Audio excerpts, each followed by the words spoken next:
नमस्कार, स्वागत है आप सभी का न्यूज अपडेट में। मेरा नाम है सिद्धांत और आइए रुक करते सीधा खबरों की ओर। उत्तराखंड में इस साल 4 धामों के लिए शीतकालीन यात्रा शुरू की जा रही है, यानी कि श्रद्धालु चारों धामों के शीतकालीन गद्दी स्थल पर जाकर दर्शन कर सकेंगे।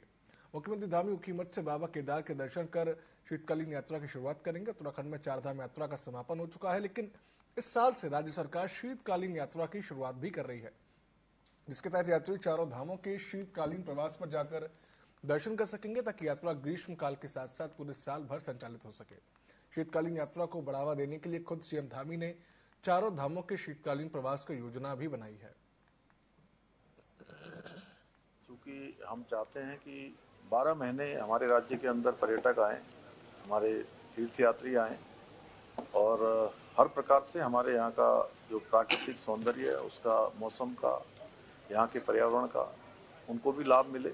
और राज्य के जो हमारे यात्रा से जुड़े हुए लोग हैं, जिनकी आर्थिकी चलती है, व्यवसाय चलता है, होटल वाले हैं, ढाबे वाले, रेस्टोरेंट वाले, होम स्टे वाले, टैक्सी वाले, उन सभी को भी पूरे 12 महीने काम मिले, उसके निमित्त सभी व्यवस्थाएं सभी विभाग सुनिश्चित कर रहे हैं। 10 तारीख को हम एक बृहद रूप से इस पर बैठक भी करने वाले हैं। चूँकि हम चाहते हैं कि 12 महीने हमारे राज्य के अंदर पर्यटक आए, हमारे तीर्थयात्री आए। इसके अंदर भले ही निकाय चुनावों की तारीख अभी तक घोषित न हुई हो, लेकिन राजनीतिक पार्टियां तैयारियों में जुटी हुई हैं। वहीं बीजेपी ने नगर निगमों, नगर पालिकाओं, नगर पंचायत में प्रभारी घोषित करने के बाद रुड़की में एक बैठक की, जिसमें कि रुड़की और आसपास चुनाव प्रभारियों का स्वागत किया गया। इस दौरान नगर निगम प्रभारी रवि मोहन अग्रवाल ने कहा कि मजबूती के साथ चुनाव लड़ा जाएगा। बीजेपी रुड़की नगर निगम में अपना ही मेयर बनाएगी।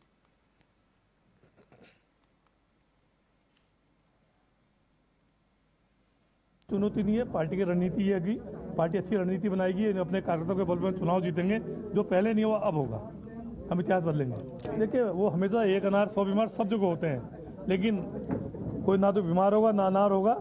और यहाँ पे जो भी होगा आपकी सरताज होगा, चिंता मत करिए। युवा भी होगा, अनुभवी भी होगा। तो चुनाव हारे नहीं। आप ये बताइए, क्या कलियर सीट हमारे पास हुई है, जो मंगलौर सीट हमारे पास थी क्या? और पिछली आप इलेक्शन का रिजल्ट देखिए, कितने वोट हमारे आते थे। हमने चुनौती के साथ उसको स्वीकार किया। प्रधानमंत्री नरेंद्र मोदी के नेतृत्व में केंद्रीय कैबिनेट ने शिक्षा क्षेत्र में ऐतिहासिक कदम उठाते हुए देश भर में 85 नए केंद्रीय विश्वविद्यालयों की स्थापना को मंजूरी दी है। इस फैसले के तहत उत्तराखंड में भी 4 नए केंद्रीय विद्यालय खोले जाएंगे। यह फैसला न केवल राज्य बल्कि पूरे देश में शिक्षा के नए आयाम स्थापित करेगा। भाजपा प्रदेश प्रवक्ता कमलेश रमन ने प्रधानमंत्री मोदी का धन्यवाद करते हुए कहा कि वह खुशी की बात है कि 85 नए केंद्रीय विद्यालयों में से 4 केंद्रीय विद्यालय उत्तराखंड को मिले हैं।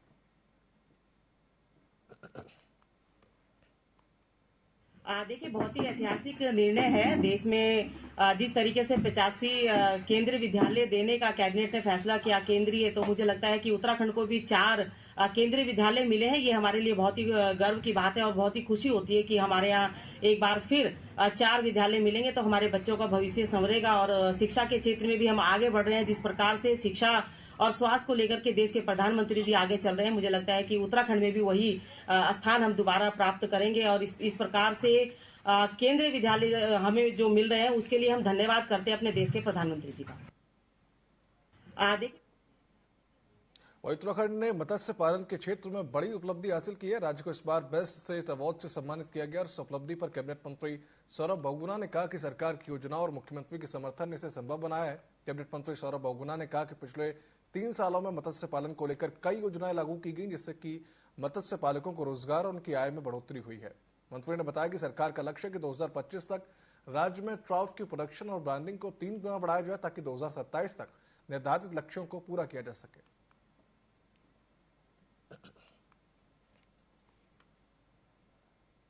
अधिकारियों को, माननीय मुख्यमंत्री जी को सबसे पहले, जिन्होंने लगातार इस 30 साल में 3 साल में सरकार ने मत्स्य पालन को बहुत सपोर्ट किया है। जितनी भी हमने फंडिंग मांगी, जो भी हमने योजनाएं मांगी, हमको मिली है। और मैं केंद्र सरकार का बहुत बहुत धन्यवाद करूंगा कि पिछले साल हमको एनिमल हस्बेंड्री विभाग को बेस्ट स्टेट का अवार्ड मिला था, और इस बार हमको मत्स्य पालन में बेस्ट स्टेट अवार्ड मिला है। और कोशिश यही रहेगी कि जो काम हमने पिछले 3 साल में किए हैं, जिसकी वजह से हमको अवार्ड मिले हैं, हमारे मत्स्य पालकों को राहत देने का, उनको रोजगार से जोड़ने का, उनकी आय बढ़ाने का, ये हमारा फोकस रहा है और हम इसी पे अगले 2 साल काम करेंगे। और मुख्यमंत्री जी को और भी धन्यवाद दूंगा कि 15 अगस्त को इस साल उन्होंने मत्स्य पालन के लिए 200 करोड़ की घोषणा करी है, जिससे हम ट्राउट की फार्मिंग में ट्राउट के अपनी ब्रांडिंग और मार्केटिंग को और स्ट्रेंथन करना चाह रहे हैं और अपना प्रोडक्शन को 3 गुना बढ़ाने की हमने लक्ष्य रखा है। समस्त वहीं मुख्यमंत्री पुष्कर सिंह धामी ने होमगार्ड्स और नागरिक सुरक्षा स्थापना दिवस पर रैतिक परेड की सलामी ली। इस दौरान मुख्यमंत्री धामी ने कई घोषणाएं भी की। पुलिस कार्मिक और एसडीआरएफ की तर्ज पर 9000 से अधिक फीट की ऊंचाई पर सेवा देने पर होमगार्ड सैनिकों को 200 प्रतिदिन प्रोत्साहन राशि दी जाएगी। प्रशिक्षण पूरा होने के बाद एसडीआरएफ के साथ काम करने वाले होमगार्ड जवान को प्रतिदिन 100 रुपए प्रोत्साहन राशि भी दी जाएगी। वहीं 3 सालों में दिए जाने वाले वर्दी भत्ते को प्रतिवर्ष किया जाएगा। चाहते हैं कि 12 महीने हमारे राज्य के अंदर पर्यटक आए, हमारे तीर्थयात्री आए और हर प्रकार से हमारे यहाँ का जो प्राकृतिक सौंदर्य है, उसका, मौसम का, यहाँ के पर्यावरण का, उनको भी लाभ मिले। और राज्य के जो हमारे यात्रा से जुड़े हुए लोग हैं, जिनकी आर्थिकी चलती है, व्यवसाय चलता है, होटल वाले हैं, ढाबे वाले, रेस्टोरेंट वाले, होम स्टे वाले, टैक्सी वाले, उन सभी को भी पूरे 12 महीने काम मिले, उसके निमित्त सभी व्यवस्थाएं सभी विभाग सुनिश्चित कर रहे हैं। 10 तारीख को हम एक बृहद रूप से इस पर बैठक भी करने वाले हैं और मैं भी आज स्वयं रुद्रप्रयाग जनपद के ऊखीमठ क्षेत्र से इसकी एक तरह से शुरुआत करने जा रहा हूं कि मैं रात्रि प्रवास वहीं करूंगा जी। और मेरा अन्य लोगों से भी इसी प्रकार का अनुरोध है कि हमारे सभी लोग निश्चित रूप से हमारे जो स्थान हैं, जो प्रवास के स्थान हैं, उन स्थानों दूनवासियों को जल्द सहारनपुर रोड पर लगने वाले भीषण जाम से राहत मिलने वाली है। शहरी विकास मंत्री डॉक्टर प्रेमचंद अग्रवाल ने बताया कि देहरादून के ब्राह्मणवाला में नए आड़त बाजार का निर्माण कार्य तेज गति से जारी है। नए आड़त बाजार में 570 वाहनों की पार्किंग की व्यवस्था की जा रही है। करीब 126 करोड़ की लागत से नए आड़त बाजार का निर्माण किया जा रहा है और बहुत जल्द इसकी शिफ्टिंग का काम भी शुरू कर दिया जाएगा।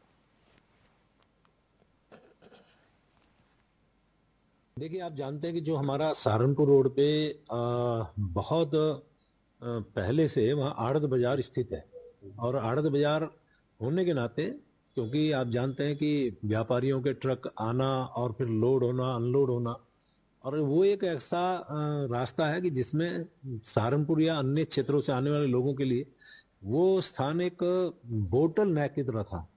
बड़ी परेशानी होती रही, जाम लगता रहा, तो सरकार द्वारा निर्णय लिया गया कि इसको शिफ्ट करेंगे। ब्राह्मणवाला में स्थान चिन्हित करने के बाद वहाँ काम जारी है। वहाँ पार्किंग जो है 570 वाहनों की पार्किंग, फिर 2 साइड की सड़कें, वहाँ पे जो नदी है उसके ऊपर पुल, फिर वहाँ पे टॉयलेट्स और इस प्रकार के इंफ्रास्ट्रक्चर का काम लगभग 126 करोड़ का जो हमारी एमडीडी के द्वारा चल रहा है। जिला कांग्रेस कमेटी पौड़ी ने आज प्रदेश भर में लचर स्वास्थ्य और शिक्षा व्यवस्था को लेकर जिलाधिकारी कार्यालय के समीप कैबिनेट मंत्री धन सिंह रावत के खिलाफ प्रदर्शन कर पुतला दहन किया। इस दौरान जिला अध्यक्ष विनोद नेगी की मौजूदगी में कांग्रेसी कार्यकर्ताओं ने जोरदार प्रदर्शन किया। कांग्रेस कार्यकर्ताओं ने सरकार पर शिक्षा और स्वास्थ्य की बदहाली का आरोप लगाया। विनोद नेगी ने कहा कि प्रदेश में स्वास्थ्य व्यवस्थाएं चरमराई हुई हैं, सरकारी स्कूलों की बदहाली किसी से छिपी नहीं, बावजूद इसके सरकार अपनी पीठ थपथपा रही है। स्वास्थ्य सेवाओं में जो लचर व्यवस्था चल रही है प्रदेश में, उसके खिलाफ उन्होंने प्रदर्शन वहां पर किया था। और इसी क्रम में आदरणीय जो हमारे पूर्व प्रदेश अध्यक्ष हैं और इस समय चकराता से विधायक भी हैं, आदरणीय भी जो है प्रीतम सिंह जी, उन्होंने भी वहां पर जो है धरना प्रदर्शन किया। और इन सब बातों से जाहिर होता है, जब हमारे प्रदेश के जो हमारे सीनियर नेता लीडर्स हैं, जब इस तरह के वो धरना प्रदर्शन वहां पर कर रहे हैं, तो उससे साफ जाहिर होता है कि कहीं ना कहीं प्रदेश में सब कुछ ठीक नहीं चल रहा है। कहीं ना कहीं जो है स्वास्थ्य सेवाएं, और स्वास्थ्य मंत्री जो आदरणीय धन सिंह रावत जी हैं, उनका जो है जिस तरह से विभाग में आप देख रहे होंगे कि लचर व्यवस्था चल रही है। शिक्षा क्षेत्र में आप देख रहे होंगे कि कई खामियां देखने को मिल रही हैं। धन सिंह रावत जी का पुतला दहन किया गया है, वो इसलिए किया गया है क्योंकि जो उनके पास विभाग है, स्वास्थ्य और शिक्षा, उन्होंने दोनों में ही कोई भी ऐसा कार्य नहीं किया है जिससे कि जनहित या जनहित में हो। क्योंकि शिक्षा विभाग उनके पास था, वो अभी तक छात्र संघ चुनाव महाविद्यालयों में नहीं कर पाए, जिससे छात्रों में भारी आक्रोश है। और स्वास्थ्य सेवाएं आप दे सकते हैं, किसी भी क्षेत्र में चले जाइए, मतलब एक व्यक्ति को, मतलब ये जो हमारे अस्पताल खोले गए रफर सेंटर बन के रह गए हैं, तो कहीं ना कहीं ये अब उस लायक नहीं है और उनको तत्काल अपने मंत्री पद से इस्तीफा देना चाहिए, क्योंकि अब ये स्वास्थ्य और शिक्षा इनके चलाना इनके बस की नहीं रहा। बिंदु खत्ता क्षेत्र को राजस्व ग्राम घोषित किए जाने की मांग को लेकर प्रगतिशील किसान समिति ने मुख्यमंत्री को संबोधित ज्ञापन तहसील कानून गो को सौंपा। प्रगतिशील किसान समिति के कार्यकारी अध्यक्ष उमेश चंद्र भट्ट ने कहा कि बिंदु खत्ता के लगभग 80,000 की आबादी जो वर्षों से सरकार की जनकल्याणकारी योजनाओं से वंचित है, लंबे समय से वन अधिकार अधिनियम के तहत राजस्व ग्राम घोषित होने की प्रतीक्षा कर रही है, जिसके संदर्भ में वनाधिकार समिति ने आवेदन प्रस्तुत किए हैं, जिसकी रिपोर्ट भी जिलाधिकारी ने शासन को प्रेषित कर दी है। जिसके बाद समिति ने बीते दिनों मुख्य सचिव से भी मुलाकात कर राजस्व ग्राम की अधिसूचना जारी करने का अनुरोध किया था। यही नहीं, राजस्व ग्राम बनाने के संबंध में मुख्यमंत्री घोषणा भी आस्था का पूर्ण है। जनहित को प्राथमिकता देते हुए बिंदु खत्ता को शीघ्र राजस्व ग्राम घोषित करने की प्रक्रिया पूर्ण करें।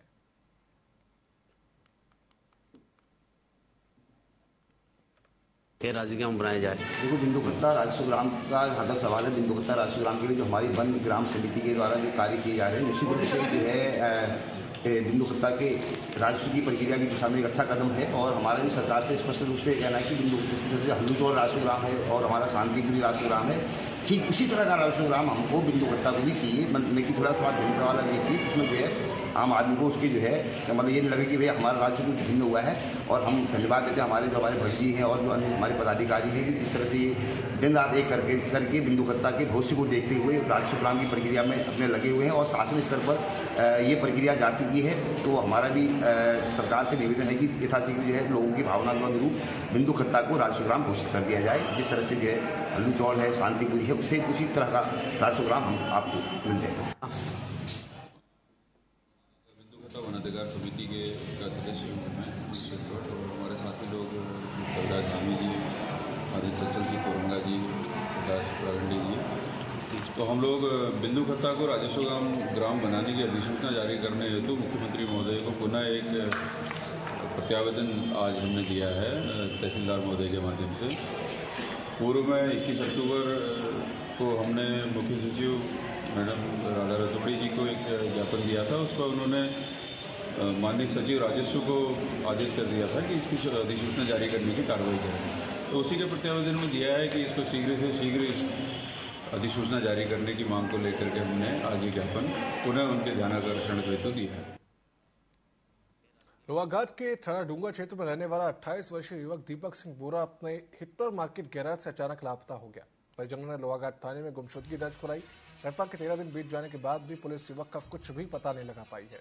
शनिवार को लापता युवक के परेशान माँ बाप और भाई अन्य लोगों के साथ लोहाघाट थाने पहुंचे और पुलिस से उनके लापता बेटे को जल्द ढूंढने की मांग की। युवक के माता पिता ने पुलिस पर मामले को गंभीरता से न लेने के भी आरोप लगाए। वहीं जांच अधिकारी एसआई कुंदन बोरा ने बताया कि पुलिस युवक की तलाश कर रही है।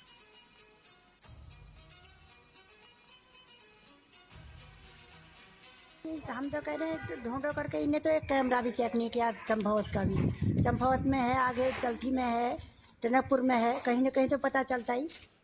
इन्होंने कहीं भी कुछ नहीं करा। आप कह रहे हैं हम एक ही केस थोड़ी है बल हमारे पास, तो आप हम कह रहे हैं ढूंढो। और क्या कहते हैं, हम तो कह रहे हैं इनसे ढूंढो कहीं। आप पता 26 का FIR लिखा है, ये कह रहे हैं कि हम कुछ नहीं कर, हमारा एक ही काम थोड़ी है, हम कहाँ देखा, एक ही काम थोड़ी है। कह रहे तुम देखो आज 13 दिन हो गए। हम ये चाह रहे हैं इनको करो करके, कह रहे हैं एक ही काम थोड़ी है। कह रहे हम कहाँ जाएं, एक ही काम थोड़ी है। कोई जानकारी नहीं मिली है। वहीं विकासनगर में पुलिस और नारकोटिक्स टीम ने ग्रीन हर्बल नाम की कंपनी पर छापेमार कार्रवाई की है। ग्रीन हर्बल कंपनी छरबा लांगा रोड के इंडस्ट्रियल एरिया पर स्थित है। यहाँ हर्बल दवाइयों की आड़ में प्रतिबंधित नशे की दवाइयां बनाई जा रही थी। औषधि विभाग, पुलिस और नारकोटिक्स की संयुक्त टीम ने मौके से नशे की प्रतिबंधित दवाइयों का बड़ा जखीरा बरामद किया। पुलिस ने कंपनी मालिक सहित 5 लोगों के खिलाफ मुकदमा दर्ज किया है। वहीं 3 लोगों को मौके से अरेस्ट भी कर लिया गया।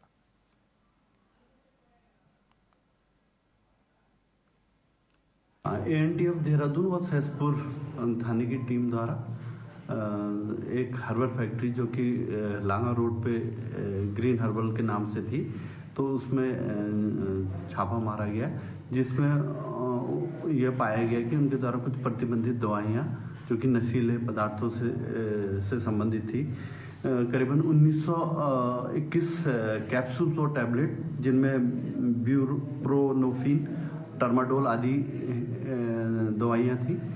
इसके अतिरिक्त 192 सिरप जो कि रैपर लगे थे और 400 ऐसी बोतलें थी जो विदाउट रैपर की थी, वो बरामद की गई। इसके अतिरिक्त कुछ खाली रैपर्स विभिन्न दवाइयों के बरामद हुए हैं। रामनगर कोतवाली पुलिस ने 2 अलग अलग मामलों में 6 अपराधियों को गिरफ्तार किया है। उनके कब्जे से 6 अवैध तमंचे और भारी मात्रा में कारतूस बरामद किए गए हैं। साथ ही सभी आरोपियों के खिलाफ कार्रवाई करते हुए उन्हें कोर्ट में पेश करने की कार्रवाई भी की गई है। कोतवाल अरुण कुमार सैनी ने बताया कि आरोपी तमंचों का भय दिखाकर अपनी साख बनाने की कोशिश कर रहे थे। इनमें से कुछ आरोपियों के खिलाफ पूर्व में भी गैंगस्टर एक्ट के साथ ही कई आपराधिक मुकदमे भी दर्ज किए जा चुके हैं। फिलहाल पुलिस मामले की जांच कर रही है। 2 अलग अलग घटनाओं में पुलिस द्वारा कुल 6 कंट्री मेड वेपन और 6 अपराधियों को गिरफ्तार किया गया है। और इसमें जो ये अपराधी हैं बहुत ही शातिर अपराधी हैं और 2 यहाँ गैंग बनाकर काम करते हैं। पूर्व में इनके विरुद्ध गंभीर धाराओं में अभियोग पंजीकृत हैं।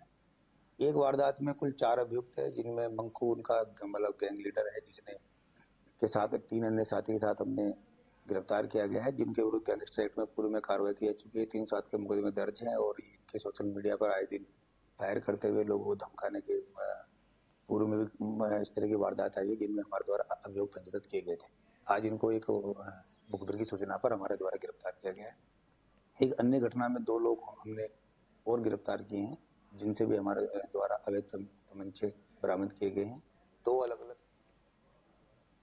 काशीपुर के ARTO विमल पांडे के नेतृत्व में नगर क्षेत्र में बिना परमिट ओवरलोडिंग और प्राइवेट टैक्सियों में इस्तेमाल किए जा रहे हैं। वाहनों को TSY ने लगभग 75 गाड़ियों का चालान किया है। उन्होंने कहा, जो बिना परमिट की गाड़ी रोडों पर दौड़ रही है, इस तरीके की किसी भी गाड़ी को बख्शा नहीं जाएगा। उन्होंने आगे कहा कि जिन गाड़ियों का समय निकल चुका है, या तो उसके स्वामी गाड़ी का समय बढ़वाएं, अन्यथा गाड़ी की रोड पर न चलाएं। जो गाड़ियां लगातार सर पर दौड़ती हैं या तीव्र गति से दौड़ती हैं, उनकी स्पीड के चालान करते हैं और जिनके परमिट खत्म है वो गाड़ियां बंद की जाती हैं, उनको सीज किया जाता। हमने 3 दिन में अभी 75 चालान किए हैं और लगभग 20 वाहन हमने बंद किए हैं। और जिनके पास ड्राइविंग लाइसेंस नहीं है, जिनके फिटनेस खत्म है या टैक्स खत्म है, उनके चालान किए जाते हैं और उनको बंद किया जाता है। और उसके बाद जो उनका जुर्माना होता है वो उनको देना होता है। और मोटर वाहन रूल्स के विरुद्ध जो भी कार्य होता है, ओवरलोडिंग में किसी भी तरह से, उनके सारे चालान किए जाते हैं हमारे द्वारा। परिवहन विभाग हमेशा हमारा सेवा में तत्पर है। हम अपनी टीम के साथ परिवहन विभाग ये कार्य करता है। जो गाड़ियाँ लगा वहीं चमोली जिले में संचालित राजकीय नर्सिंग कॉलेज पथियालधार गोपेश्वर को पोस्ट ग्रेजुएट कक्षाओं के संचालन की अनुमति मिल गई है। शासन की ओर से कॉलेज में 25 सीटों के साथ MSc नर्सिंग की कक्षाओं के संचालन की अनुमति भी दे दी गई है। कॉलेज प्रबंधन के अनुसार आगामी सत्र से यहाँ MSc नर्सिंग की कक्षाओं का संचालन शुरू कर दिया जाएगा। राजकीय नर्सिंग कॉलेज के प्राचार्य डॉक्टर ममता कपूर मान ने बताया कि शासन की ओर से कॉलेज को community health, mental health, ops and gynae, child health और मेडिकल सभी ट्रेड में MSc नर्सिंग कक्षाओं के संचालन की अनुमति दे दी गई है। हमारे नर्सिंग कॉलेज चमोली को पोस्ट ग्रेजुएट बना दिया गया है माननीय मुख्यमंत्री एवं चिकित्सा शिक्षा मंत्री जी के निर्देशन में। और हम लोगों को MSc नर्सिंग की 25 सीट्स मिली हैं, जो कि community health nursing, medical, surgical में और अदर 3 और स्ट्रीम्स होती हैं। इसमें हमें टोटल 25 सीट्स मिली हैं और इसी सत्र से ये 24-25 से हम MSc नर्सिंग स्टार्ट करने जा रहे हैं। इसके साथ साथ PG कॉलेज के निर्माण के लिए भी GO जारी हो चुका है और बहुत जल्दी निर्माण कार्य भी शुरू हो जाएगा। हमारे औली में होने वाले शीतकालीन गेम्स की तैयारी को लेकर जिला प्रशासन ने कमर कस लिया। जिलाधिकारी संदीप तिवारी ने जानकारी देते हुए बताया कि जनवरी के अंतिम सप्ताह में प्रस्तावित शीतकालीन गेम्स से पहले प्रशासन वहां तैयारी पूरी कर लेगा। इसे लेकर संबंधित विभाग के साथ आवश्यक बैठक कर इस पर चर्चा की जाएगी और आवश्यक संसाधन वहां पर जुटाए जाएंगे। बता दें कि यदि समय पर औली में बर्फबारी होती है तो 29 जनवरी से 2 फरवरी तक सीनियर नेशनल स्कीइंग प्रतियोगिता का आयोजन औली में किया जाएगा। शीतकालीन गेम्स औली के जनवरी लास्ट वीक में प्रस्तावित हैं और उसकी आगामी हफ्ते में हम बैठक करने वाले हैं। क्योंकि अभी GMVN का रूपये भी संचालित नहीं है, तो वहाँ खिलाड़ियों की संख्या को सीमित करने के लिए एक हमने प्रस्ताव भेजा है मुख्य कार्यकारी अधिकारी पर्यटन को, और प्रयास रहेगा कि जो सड़क मार्ग है वहाँ पे वो निरंतर सुचारू रहे। उसके लिए PWD और BRO को निर्देशित कर दिया गया है कि आवश्यक संसाधन वहाँ जुटा लिए जाएं, और आशा है कि ये शीतकालीन खेल होली के सफल रहेंगे और काफ़ी अच्छी तरह से इसको एंजॉय किया जाएगा। अल्मोड़ा में ठंड का असर अब तेज होने लगा है। शाम को तेज हवा चलने और रात में पारा गिरने से सुबह और शाम को ठिठुरन बढ़ गई है। अल्मोड़ा में रात का न्यूनतम तापमान 1 डिग्री तक पहुंच गया, जबकि ऊंचाई वाले इलाकों में यह 0 या माइनस में दर्ज हो रहा है। बढ़ती ठंड को देखते हुए नगर निगम अल्मोड़ा जल्द ही नगर के प्रमुख और भीड़ भाड़ इलाकों में सुबह और शाम अलाव जलाने की व्यवस्था करेगा। नगर निगम अधिकारियों ने बताया कि ठंड से राहत देने के लिए जल्द ही ये कदम उठाया जाएगा। ऋतु में नगर निगम द्वारा पूर्व से ही जो हमारा रैन बसेरा है उसको व्यवस्थित किया जाता रहा है, जिस क्रम में रैन बसेरे में जो आवश्यक सुविधाएं हैं उसमें गर्म पानी की व्यवस्था, हीटर, गीजर और साफ पीने पानी की व्यवस्था, इसके अलावा वहाँ सुरक्षा की दृष्टि से कैमरे स्थापित कर दिए गए हैं। इसके अलावा नगर क्षेत्र में विभिन्न स्थानों में जो हमारे यहाँ पर कम्यूटर्स हैं, आगंतुक हैं, जिनकी आवाजाही ज़्यादा रहती है, उन स्थानों का चयन करते हुए उनमें अलाव जलाए जाने की व्यवस्था। वहीं उत्तराखंड में बारिश बर्फबारी का इंतजार अब खत्म होने जा रहा है। मौसम विभाग ने 8 और 9 दिसंबर को प्रदेश भर में हल्की बारिश और 2500 मीटर से ऊंचाई वाले इलाकों में बर्फबारी की संभावना जताई है। प्रदेश में अक्टूबर-नवंबर में बारिश नहीं होने के कारण तापमान सामान्य से ऊपर चल रहा है। मौसम वैज्ञानिक रोहित थपलियाल का कहना है कि 8 और 9 दिसंबर को प्रदेश में पश्चिमी विक्षोभ का असर दिखेगा। इससे प्रदेश भर में हल्की बारिश और 2500 मीटर से ऊंचाई वाले क्षेत्रों में बर्फबारी होने के आसार हैं।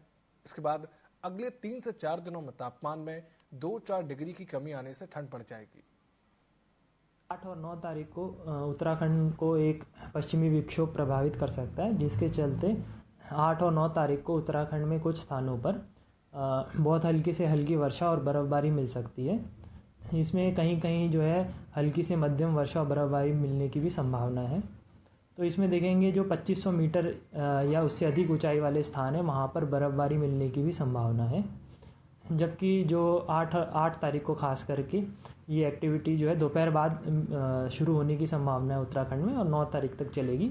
तो इसमें जो हमारे डिस्ट्रिक्ट हैं जैसे देहरादून, हरिद्वार, पौड़ी, टिहरी, नैनीताल या उधम सिंह नगर है, वहाँ पर कहीं कहीं थंडरस्टॉर्म एक्टिविटी भी देखने को मिल सकती है। 8 और 9 न्यूज अपडेट की इस बुलेटिन में फिलहाल इतना ही। आप देखते रहिए TV24। शुभ रात्रि।